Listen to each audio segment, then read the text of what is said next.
Hey, everybody! Welcome. It is our regular Tuesday live stream, and I'm so excited because today we are going to be giving you some amazing business tips for introverts. So, if you are an introvert, this is going to be for you every single week here in the VA Savvies group and on our Facebook page and on YouTube. We go live and we talk about a different aspect of virtual assistants, and we really dig into the questions you guys are asking. And I feel like this is a question that comes up a lot.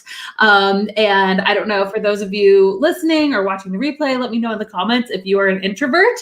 If not, there's still going to be a ton of actionable advice here. And it's going to be a fun discussion because it's going to be between me, who is not an introvert at all, and Kim, who is. And so I think there's going to be just a lot of like revealing things about how each of us work. So it's going to be a lot of fun and it's going to be awesome. So let's go ahead and just jump right in because that's what we do here. And I want to introduce you guys to Kim. Let me just say before Kim introduces herself, you guys, Kim is pretty new on our team, but she has already made a mark and she is absolutely killing it. She is our outreach specialist. She is in charge of getting the word out about virtual assistants. You know, we want virtual assistants to be a known industry, and Kim is one of the main drivers of that actually happening, and she has been killing it. And I love that our outreach director, literally the person that's in charge of like getting us in front of people, is an introvert. And so it's just going to be a really fun discussion, but I don't want to take over your introduction. I just wanted to brag on you a little bit because you're seriously amazing.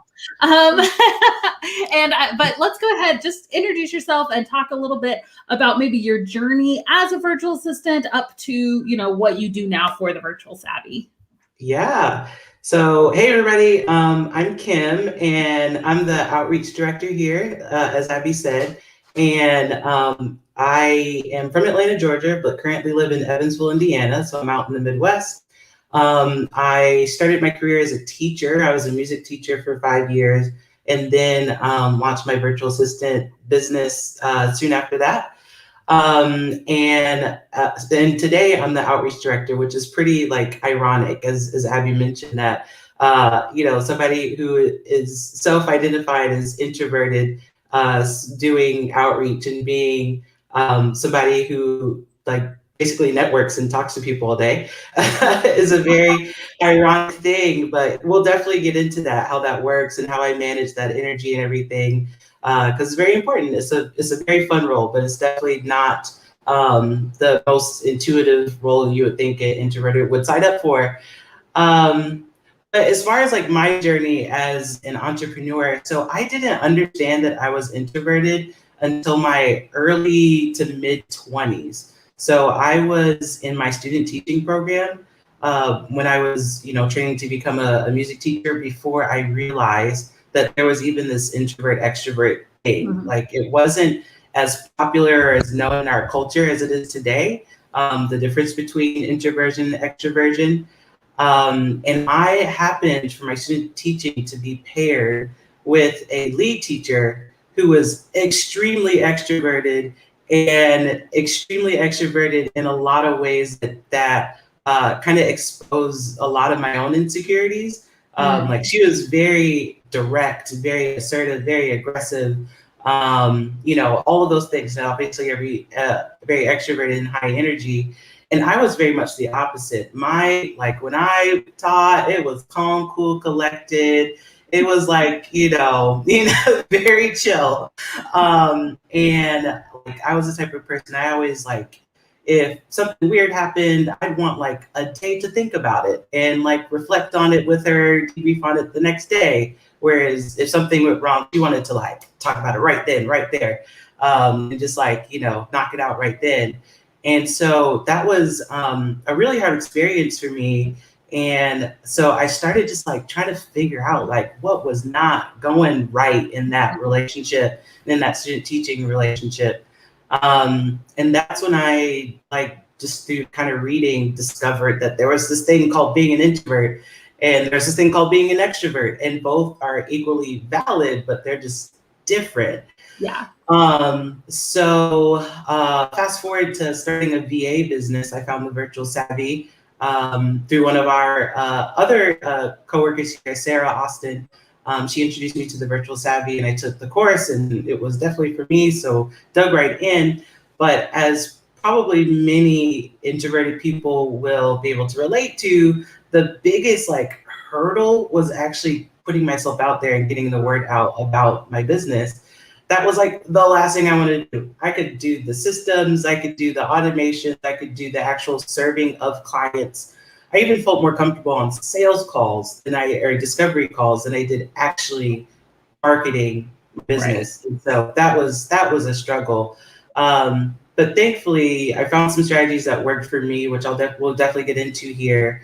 And I found that once I actually found some marketing strategies that really fit for me and made me feel good, then I had no problem, marketing my business in a way that felt good and generating that interest. So yeah, that's me, and that's a little bit of my story. Oh, so good. And I'd love to hear in the comments how many of you are relating to this, because I know, I mean, marketing yourself can be scary no matter what. And it's scary enough as an extrovert.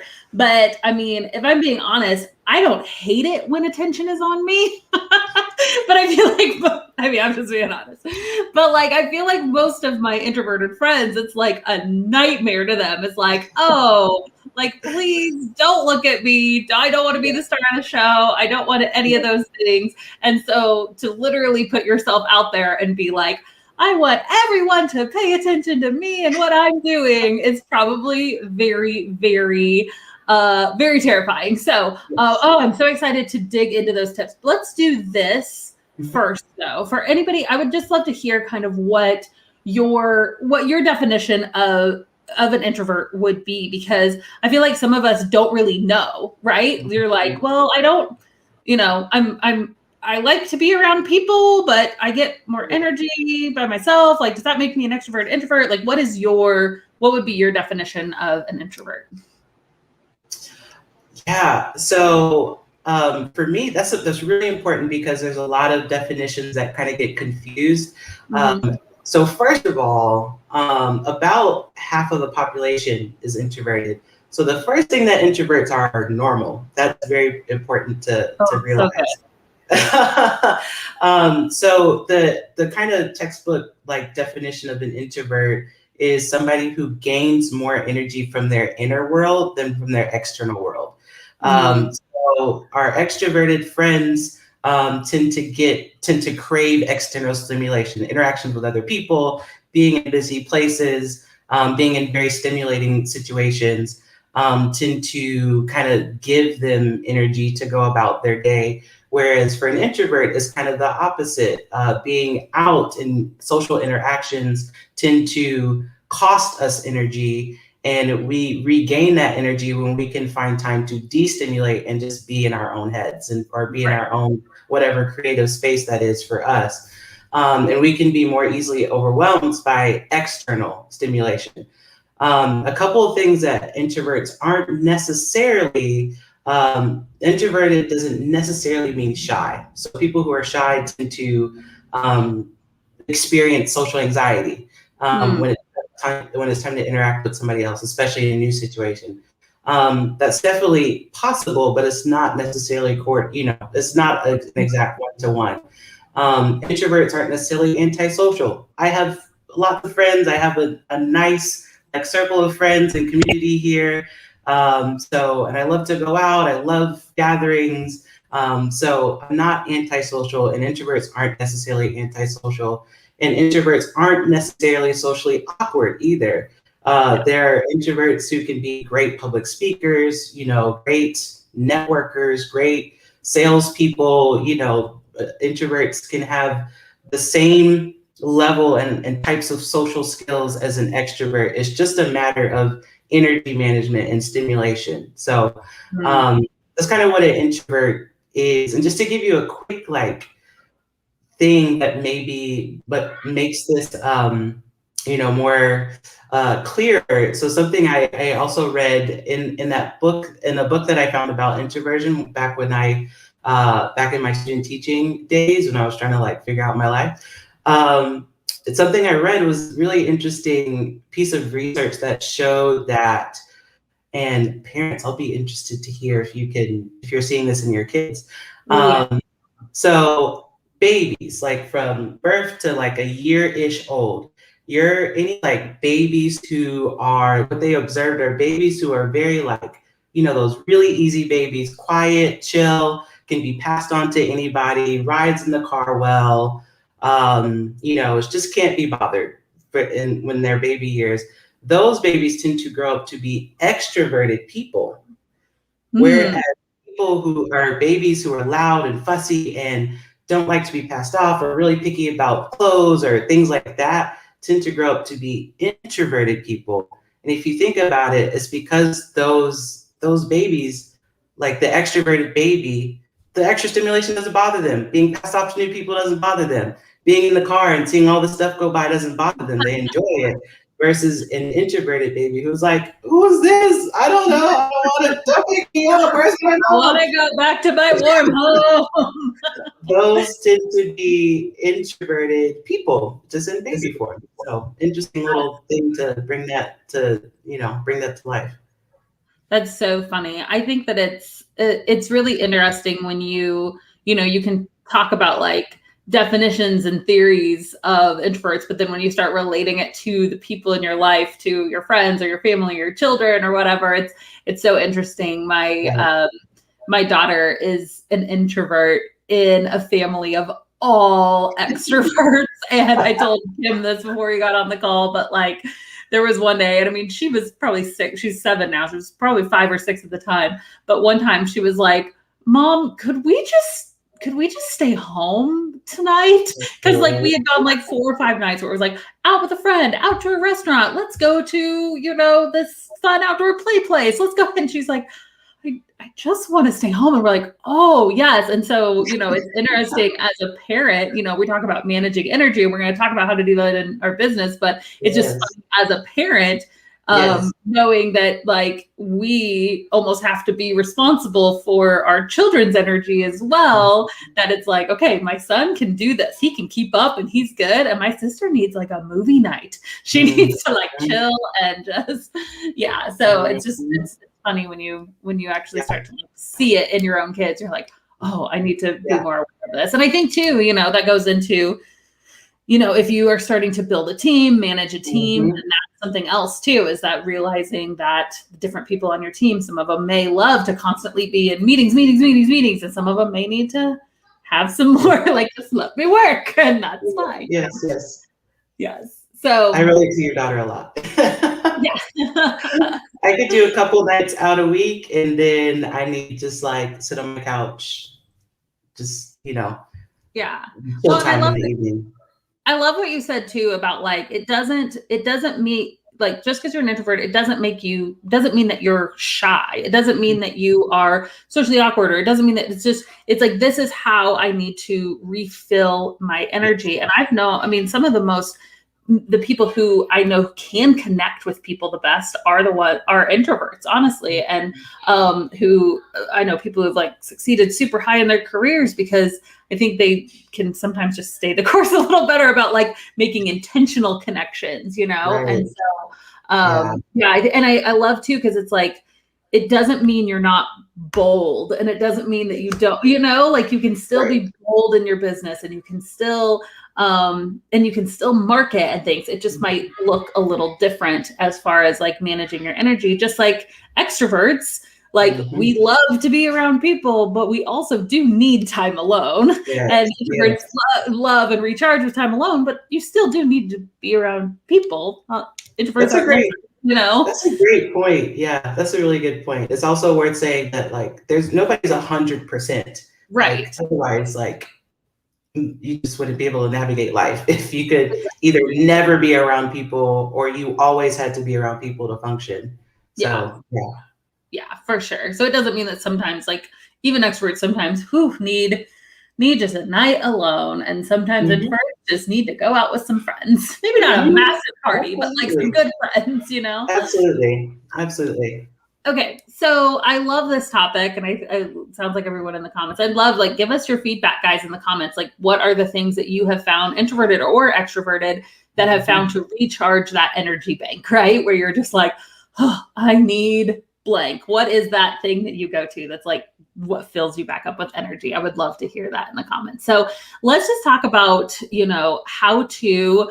I know you've put together some like strategies and tips for marketing yourself as an introvert. And I think that that's one of the topics that I would really love to hit on, because we are coming at this from a business perspective, and everyone here is starting businesses. And no matter what, introverted or extroverted, marketing is scary. But I'd love to hear some of the things that you found really worked for you as far as marketing yourself and balancing that energy and all of that. So Absolutely. take it away. All right, here we go. Here's what you guys came for. Okay, so 5 things to market your business as an introvert. The first one is a mindset, the mindset shift. So marketing just in and of itself can be kind of a fuzzy term. What does it really mean? Blah, blah, blah. As an introvert, because introverts do tend to value deeper quality connections, I had to shift the task or the mindset of from marketing to I'm just going out to find my people. Where are my people? I need to go find them. And because they're going to be a great fit for my business, they're going to be a great fit for, this thing that I'm building. But they have to know about me, and they have to know about what I do and what services I offer. So how can I, instead of thinking about marketing and sales, how can I get out there to go just find my people? That's all I'm doing. And that's essentially what anybody is doing with marketing, is putting their business out there so that they could find the right fit for them. So first mindset shift there to maybe help marketing seem a little less daunting or. I love that. Yeah. I think it takes, because like one of the things we said earlier is it's that like shift from me, like marketing feels very me focused, and that is probably very intimidating, but it takes the shift from me to them. It's like I'm not out telling people about me and my business. I'm finding connections, and connection is outward, connection is more about them than it is about you. And that's probably incredibly effective, actually, to market that way, introverted or extroverted. So great tip. I love that. Yeah, absolutely. And that's the way that I approached my role here at Virtual Abbey, is like, I don't necessarily think of it as like a marketing position, even though it's very clearly in the marketing department. But I think about like going out to find partners. It's just going out to find other people who would really fit to work with the Virtual Abbey. So the second thing is, as an introvert, one of our best tools is a good extroverted friend for marketing. So a great strategy that I used was to tap into, I have like 2, 3 that I'm thinking of off the top of my head, really good friends who are all extrovert. I feel like I surround myself with extroverts. Otherwise, I would never get out. But I have about three extroverted friends who, when I started my business, I sat down with them, took them out to coffee. So connecting, having good conversation, explained to them what I was doing, showed them what I was doing, showed them my website, showed them all this stuff, and just asked them, do you know anybody who could use this? Like, who's in your circle who could, who's a busy, overwhelmed, overworked entrepreneur? And they were my missionaries. They went out there and they found business for me. Yeah. So just thinking of these 2, my friend Katie, I have another friend here in town named Kana, and another friend here named Hannah, and they're pure 7s on the Enneagram, extremely extroverted and have big circles of friends. And between those 3, that generated, honestly, when I launched my business, about half of my business were referrals from those 3 friends. So leverage your extroverted friends. So good. Okay, yes. I keep butting in because I'm a 7. No, I like attention. No, I'm just kidding. But this is so good. So this is funny. When I first started my business, I was obsessed with this blog, and it was this guy who blogged His name was Brian Harris. His website at the time was Video Fruit. It changed to Growth Tools. He still has tons of awesome like stuff on his website. I eventually went on to work for him because everybody has like that person that you're like, oh, you're like so awesome. And that was like my person. Anyway, so he taught about growing an email list, and he told you like his course, the very first step in his course, and it stuck in my brain. And it's like, it's such a weird analogy, but he said you have to find your eager sneezers.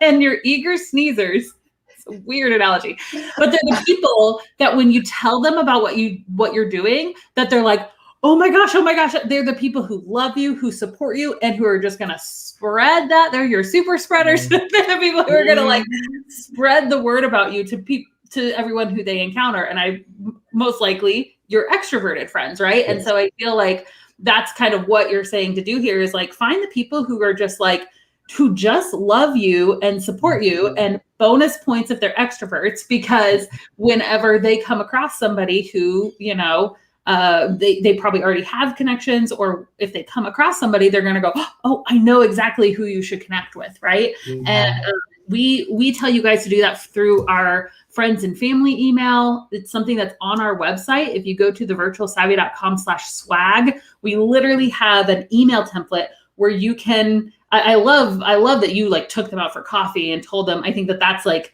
the bonus way to do it. Like definitely like do that. But we've got kind of like a template even that you can use to tell your friends and family about what you're doing and get the word out to those eager sneezers. So yes. Perfect. Yes, absolutely. And like we see this in that kind of pairing in business all the time. So like, you know, a very kind of more introverted, creative person paired with a very extroverted person who runs like the sales and marketing. Yeah. Apple, for example. So Steve Wozniak actually built the machines that we're all using. But then Steve Jobs, who's the face of the company, the person we all know, actually went out there and marketed it, Apple products. So it could be a very effective pairing to just have some extroverts in your life who will be your advocate. So that's a cool way to do it. And then so the next tip would be to know your superpowers as an introvert and embrace them. So as introverts, we tend to be we highly value quality ideas, creativity, and genuine connection. So leverage that.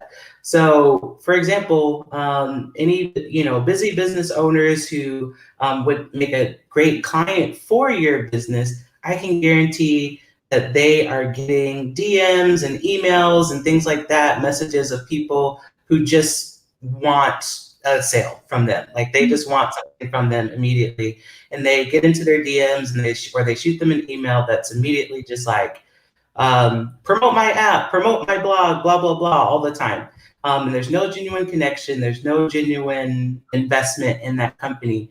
But as an introvert, if you enjoy that creative time to get to know that company, to get to know that blogger, to get to know that whoever it is, and send them a proposal or a pitch that's genuine, actually connect with them, actually care about your relationship with that person, even if there's not an actual relationship there yet.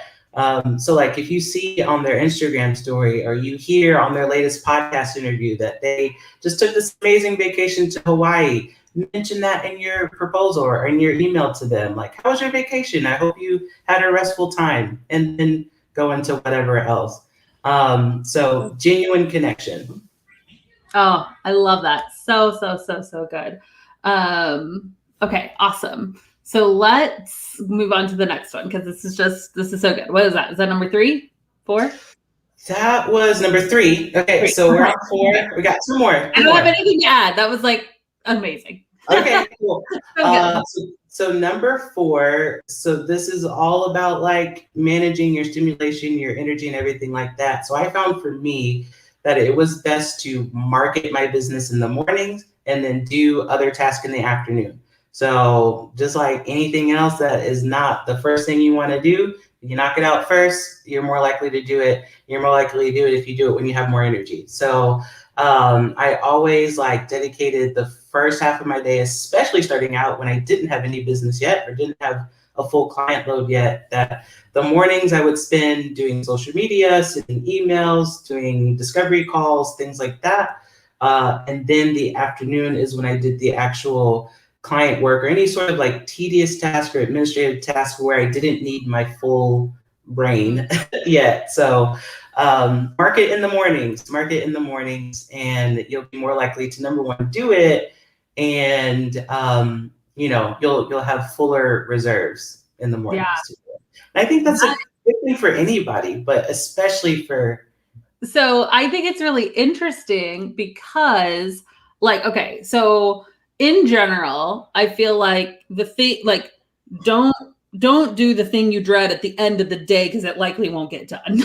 Like that's 100% me. Like if I leave the thing I dread till like the last chunk of my day, I kind of look at it, I'm like, nah, I'm not gonna do that. I'm gonna watch some New Girl or something, right? Like I'm just like, nope, not gonna happen. And so if you save the thing you dread till the end of the day, it likely won't get done. So like it's interesting because for me as an extrovert, I tend to put my meetings, and like if I have to have one-on-one calls with people or meetings, I tend to put them at the end of the day because I would like that's kind of where I can be like, oh, okay, I can just sit back and have a meeting now, where, oh, I think we might have lost Kim. I'll bring her down and bring her back up. But for me, I save my meetings till the end of the day because it's this like, that's how I balance my energy. Like the more detailed work that's just me by myself, having to like grind stuff out and get stuff done, and the one-on-one intensive work I have to do earlier in the day as an extrovert. But as an introvert, I could see very much like, hey, I'm going to go ahead and at the beginning of the day, do the things that involve other people that would potentially drain my energy, like discovery calls, like marketing yourself and putting yourself out there and all of that. So I feel like, and let me know in the comments if that's something that you guys have seen as well, where it's like, hey, I'm an extrovert and I would prefer to do my meetings and extroverted things in the afternoon, or if you prefer to do them in the evenings. I think, I think that would work well. Tiffany says, got to tackle the dread early or it ain't going to happen. I totally agree. Okay, so we're still waiting for Kim to join back up for us, but I would love to hear from you guys. What is it that you are taking away so far? What's the biggest tip that you've got from Kim that is that like your biggest takeaway so far? We've talked about managing your energy. We've talked about the difference between introvert and extrovert. We've talked about, how to market yourself as an introverted person. So I'd love to hear if there's any takeaway that you guys have so far. Alicia says, I totally prefer to get the hard stuff done early in the day. I agree. But I think that depending on if you're an introvert or an extrovert or how you work in general, the hard stuff may be different, right?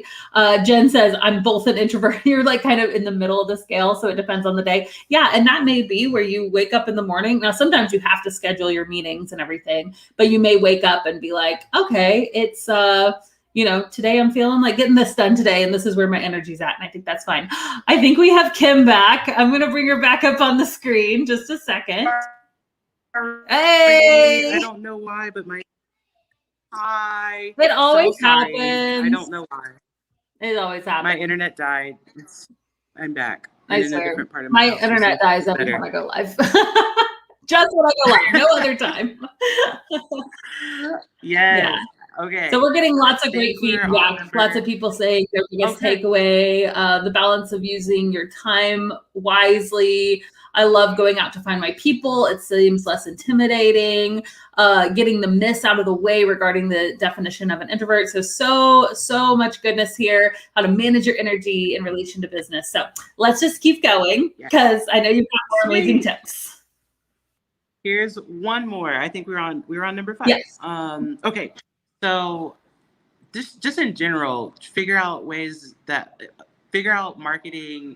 in a way that feels good to you. So you don't have to go live. that's super intimidating. You don't have to rely on referrals. There's no have tos in marketing, right? There's just like, here are all the tools that are available to you. Find what feels good. For me, what happened to feel good were connecting with existing friends, tapping into my existing network and asking for referrals. Like, that's just what felt good. That's what worked really well for me. There might be somebody who's maybe more creative than I am, or I was, visually more creative, and enjoys posting to Instagram and making those graphics for social media. There might be somebody who does really well with Facebook groups and reaching out to people that way, going in and serving, and then asking for business that way. So market in a way that feels good to you, and don't feel like you have to do all the things all the time. So true. And I love that. There's no one right way to do marketing. Like, if anybody ever tells you guys you have to do this to succeed in business, they're wrong. Like, because I don't believe there is one right way ever to do business. Even inside the Abbey system, which is our signature course to teach people how to market, how to launch, grow, scale their virtual assistant business. So we have a marketing section. We teach you like some general principles about marketing. And then we have a section that's like, hey, here's how to market your business on Facebook, in Facebook groups, on LinkedIn, on Instagram, and live networking events, right? And we go through and we teach you all these different methods. You don't have to do all the methods. And that's kind of what we say. We're like, go in, find the one that seems most interesting to you. And if you like it and it works, just do more of what works, right? And you may want to add another layer at some point, but feeling like you're doing all of the things isn't going to help you anyways, because you're not going to be able to put 100% effort into any of them. So just find the ones that you enjoy and just do those things, right? Oh, so good. So good. Exactly. Yeah. So that's marketing for me. And inside the Savvy system, there's so many resources. I would encourage people to like dive into the marketing section in there, and then decide what works, manage your energy, schedule out marketing. Most likely, most introverted people will need to do it in the mornings. Figure out ways to do it in a way where you're making genuine connections. So good. Yeah. So, and I love this because Jess is even saying, I keep hearing I have to go live and post every single day. Just thinking about it makes me exhausted. No, like by no means do you have to do that at all. Like, did you ever go? Well, Kim just told me this is like her first time going live, right? Yeah. This is the first time I've ever been on a live. And she was getting clients like crazy. So it's fine. You guys are good. Exactly. There's no one right way to do it. I love it. And she's doing so good too. Yay. Okay. Anything else? Just in general, like just advice for introverts who are interested in being a VA, on working for themselves, their own service-based business. Anything else that we just maybe haven't covered here yet today that you would tell to somebody who is interested in starting a VA business? Absolutely. First of all, at some point you do have to just like get up over the hump and just start putting yourself out there. There's no way around it. You just have to, in order to generate some business. So whether that's connecting with friends first to kind of get warmed up, and then maybe doing some cold outreach, whatever works for you. But at some point you do have to bite the bullet and market. Number two, I'd say be picky about who you take on as a client. This is true for anyone, but I think especially for us introverted folks who are even more drained by social interactions in general. If on top of that, there's a client who is not a good fit for your business, that is going to just like multiply that problem. So be picky about who you work with as a client. If you get on a discovery call and you know that this isn't my person, this isn't the right fit, their personality or the way that they work or whatever just doesn't align, don't take on that client, would be my encouragement. Made that mistake, sure we have before, most of us have before, but so be picky about who you work with. And then I've got two more. Number 4, I think I'm on. Schedule some white space into your day. So don't like book yourself from whatever AM to whatever PM until it's time to go to bed.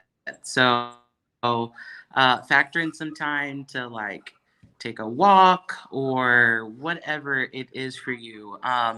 For me, I like to, I wake up early than I have to in order to spend some time alone, just to get some quiet time. And that's helpful. And sometimes it's scheduling a lunch with a friend just to have a really good conversation. Sometimes it's Abby, have you ever heard of a coffee nap? No, what's a coffee nap? A coffee nap is It sounds like something I'd be terrible at. I don't take naps. I do. And they're one of my favorite things. So essentially, it's where you drink a cup of coffee and then you go down for like 10 to 15 minutes, and they're transformative. So when I get to a point in my day where I'm just feeling, if I'm feeling overwhelmed, or I've done a lot of creative stuff, or I've had a lot of meetings or whatever, and I just need to like reset in the middle of the day in order to finish the next part of my day, I'll make a cup of coffee.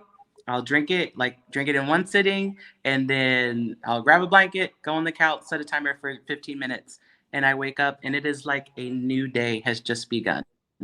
It's amazing, because by the time, I'm assuming that the caffeine doesn't like hit you for a little while. So that's like, yes. It helps wake you up with energy.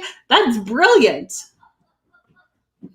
Exactly. Okay. Exactly. So by the time you like wake up from your little nap, the caffeine is also kicked in. So you're ready to conquer the world. I've never heard of that. You guys take a coffee nap. Oh, sorry. I was going to say, you guys have to take a coffee nap and then tell me how it goes. I can't take a nap without coffee, so I don't think I can do this. I literally, this is me when I'm like, I'm going to take a nap, and I go and I lay down in my bed and I lay there for like 5 minutes, and I was like, this is usually like my brain is just, I'm like, nope, can't do it. Can't do it. I literally can't do it. Unless if I am sick as a dog, unless if I'm super sick, I cannot nap. But you guys, all you nap people, you should do this and let me know if it works. Yes. So, life hack. And then the last one is the book that I read in my student teaching program when I was trying to figure out what being an introvert meant. So it's Susan Cain's Quiet Revolution. It was and still is a transformative book. Tons of research, tons of anecdotes, tons of stories about what being an introvert is, how to navigate the world as an introvert. We live in a very stimulating world, even in online business, even working from home. There's a lot of information to take in and manage. So grab yourself a copy of Susan Cain's Quiet Revolution. She also has a TED Talk too that was really helpful. And just to feel like you're not alone and learn a little bit more about yourself. So good. So good. This has been amazing. If you guys have any questions for Kim, go ahead and drop them in the comments. I love this discussion. I love the fact that, like you said, half of us are introverts, right? And I would say probably even in the VA community, I don't think that it's something that necessarily draws just extroverts or just introverts, right? I found that it's very mixed across the board as far as what type of people that it draws in, which is amazing, you guys, because like Kim said, there's so much power in community. And so I think that there's so much that we can learn from one another. And so if you're an extrovert, find yourself an introverted VA friend. If you are an introvert, find yourself an extroverted VA friend, and, talk together, help one another out. And I feel like it's that, iron sharpen iron type of thing.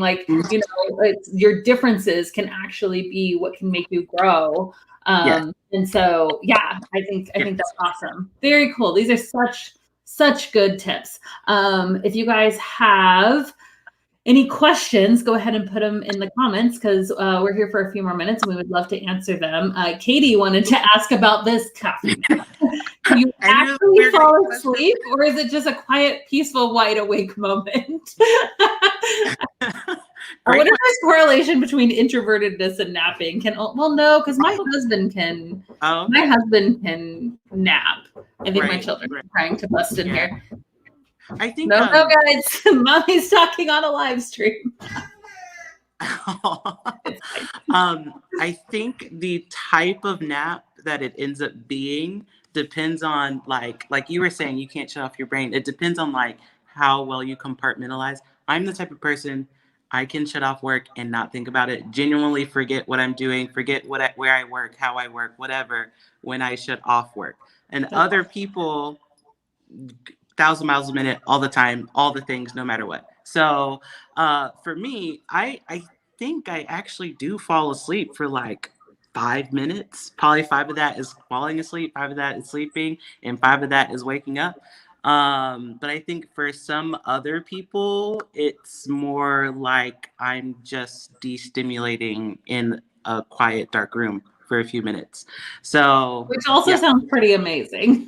And it's I mean, because that's I for me, like that can be your white space. We've been talking this year at the Virtual yeah. Savvy. We've talked a lot about white space. I first heard about this idea from Sheryl Sandberg. She's like Facebook way up there person, and she was talking at this event, and she talked all about this idea of white space. I think she might have a book on it. I don't know. I didn't read it. I just listened to the talk. But the idea of white space is that like this idea that this is where you're refreshing and your creativity, and that like there's so much goodness that's poured out of white space, and so many of us are just so busy with the tasks and the doing things and the coordinating and all of that we don't actually take time to even let our brain rest or be creative. And like there's so much magic that happens in that. Literally some of my, like, I don't know if this is for you guys, but do like some of your best ideas come in the shower, or like right before you're about to go to bed, or first thing in the morning when you wake up? Maybe it depends if you have kids.